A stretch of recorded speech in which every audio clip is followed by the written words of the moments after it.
As an enterprise with a valuation reaching $2 trillion now and crossing Saudi Aramco to finally be the most valuable company, Apple is currently one of the strongest stakeholders in the tech industry. Being led by the supply chain guy Tim Cook, Apple has had strong year-over-year growth exceeding everyone's expectations. At the death of Steve Jobs, the visionary who built Apple from its foundation, the valuation of the company hovered around $360 billion. The speculation for the firm that rose post Steve Jobs was that Apple has lost its magic. But the results, the stocks, and the sales showed a completely different picture. Along the way, Cook has certainly altered the culture of how the company functions and has found a strong voice as a compelling leader. In this episode, let us look at the paradigm shift that Tim Cook brought along in Apple Inc. and how different his strategies have been compared to the Jobs era.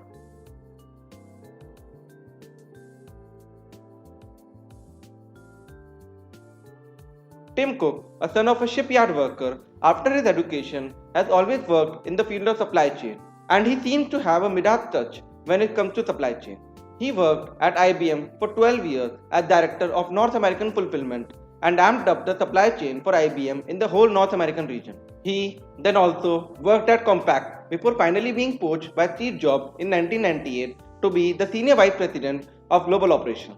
In 2014, Tim Cook decided to bring a change in the Apple's retail strategy. In 2001, when Apple introduced Apple Store, it completely changed the way how tech industry saw retail ads. But by 2013, it started to stagnate for Apple and needed a revamp. Thus came in Angela Arhen, the new SVP of retail, who joined in 2014 until 2019. She previously was the CEO for Burberry, and thus it was a huge departure from the norm for a tech company to have someone from fashion sector lead a vertical as a whole. But this gamble actually worked wonders for Apple. What she did was, instead of having the Apple Store as a channel to market, she envisioned them to be Apple's largest product. Angela converted Apple Store to a flagship experience that felt the same as walking into the Apple website. Add to that the award celebrated Today at Apple, launched in 2017, that offers interactive classes at stores worldwide. 16,000 learning sessions are held weekly in over 500 Apple stores globally, covering diverse areas including photo and sketch walks, music labs, kids hours, and coding. The figures here are obviously the pre-pandemic figures. That is how Apple Store turned into town squares for Apple. Steve Jobs always hated phones having bigger screens and thus never let iPhone get bigger. This led to the iPhone share starting to be eaten by Samsung by its tablets flooding the market, and thus Tim decided to break the shackles of what Jobs wanted and release the iPhone 6 and 6 Plus, which turned out to be the best gamble for him yet. Considering the iPhone 6 and 6 Plus are, till date, the most sold smartphones globally. In a similar manner, Jobs hated smaller tablets, shunning them off to the side as a weaker app experience. Tim again took his chance and released the iPad mini, which again was a highly successful gambit. As the first new category of devices for Apple, after the iPhone and iPad, Tim Cook had a lot of pressure, but he launched the Apple Watch with grace. We've been working incredibly hard for a long time on an entirely new product. And we believe this product will redefine what people expect from its category. I am so excited and I am so proud to share it with you this morning. It is the next chapter in Apple's story, and here it is. And the whole launch event reminded of how Jobs unveiled the iPhone, and that was a sign that by now Cook has it all in his reign and is ready to impact the market. It's Tim's Apples now. This might be just me, but in my opinion, the biggest product that Apple has in its portfolio is intangible yet far more valuable than a flagship smartphone. The best product Apple has, and the single biggest reason that consumers choose an Apple device over competing devices, is privacy. Apple's hardware, software, culture, and the company's philosophies are now steeped in users' privacy protection that other tech giants like Google or Facebook could only dream of embracing. And this chance towards privacy that Apple has is rapidly increasing under Tim Cook's leadership. The iPhone has been Apple's biggest product for more than a decade now, and Apple has leveraged it well enough to become the trillion-dollar company. But things are now starting to change. Services currently are the fastest growing segment of Apple's many verticals, and Apple is working to grow this exponentially in the future.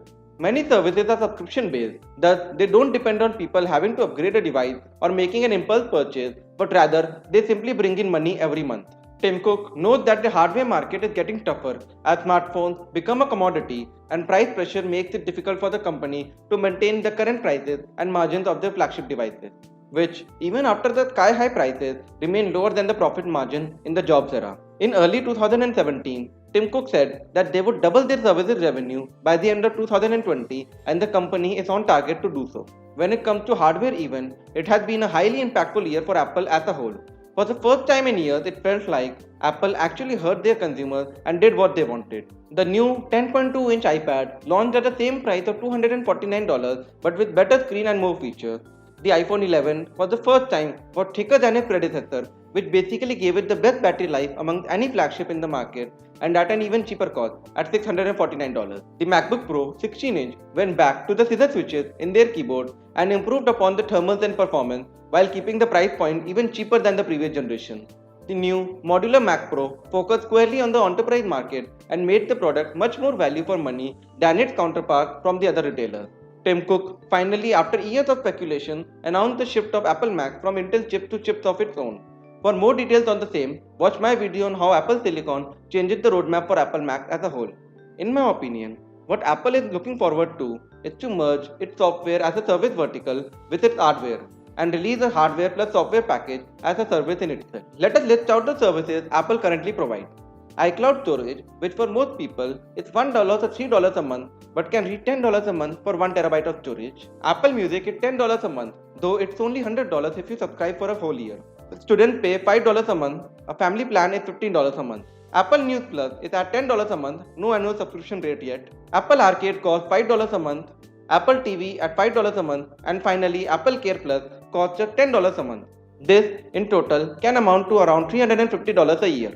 If Apple were to add the yearly cost of an iPhone, which would be around $300, into a subscription bundle on the upgrade program, so users would get a new phone each year, they could sell a single subscription to hardware and services. This is a powerful idea. Individual subscriptions add up and seem like they cost more than one monthly payment for a bundle, and Apple could lock in consumers with this sort of plan. Once people take out subscriptions, they often don't change them. It's not that they are hard to change or cancel, but people get used to them. So, paying around $90 to $100 every month, a consumer can get the phone as well as all the subscriptions at once.